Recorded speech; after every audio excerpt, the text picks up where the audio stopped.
शिवप्रतिष्ठान करंजाडे व शिव मावळे यांच्या संकल्पनेतून करंजाडेमधील महिलांसाठी लाठीकाठी स्पर्धेतून लहान मुली व महिलांना सक्षम आत्मनिर्भर बनवण्याचा प्रयत्न।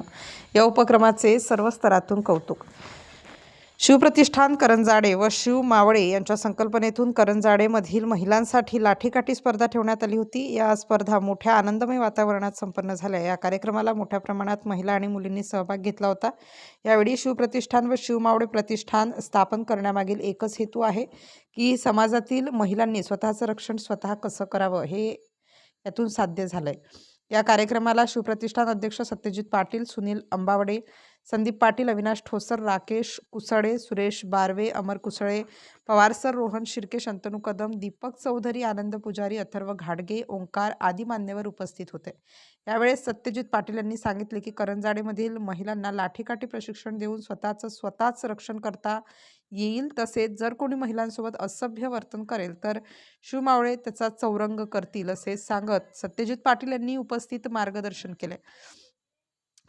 दिवसेंदिवस दररोज मुंबई, पुणे यासारख्या शहरातून दररोज 3 ते 4 मुली गायब होत आहेत। अनेक मुलींवर, महिलांवर अत्याचार केले जात आहेत। त्या पार्श्वभूमीवर लहान मुली व महिलांवर होणाऱ्या अन्यायाला, अत्याचाराला विरोध करण्यासाठी मुलींना व महिलांना आत्मनिर्भर व सक्षम बनवण्याच्या दृष्टिकोनातून मुलींसाठी व महिलांसाठी आयोजित केलेल्या या उपक्रमाचे सर्वत्र कौतुक होत आहे। उरण तालुका प्रतिनिधी विठ्ठल ममताबादे। मंत्री जे होते पहिले मौलाना आझाद यांनी आपल्याला फक्त मोगलांचा आणि ब्रिटिशांचा इतिहास शिकवला, आपला इतिहास शिकवला गेला नाही।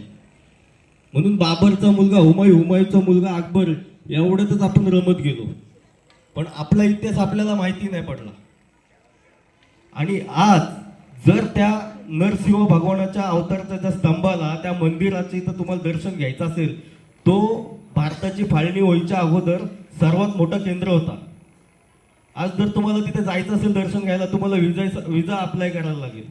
घडामोडी जाणून घेण्यासाठी राष्ट्र माझा लाईव्ह न्यूज चॅनलला सबस्क्राईब व लाईक करा।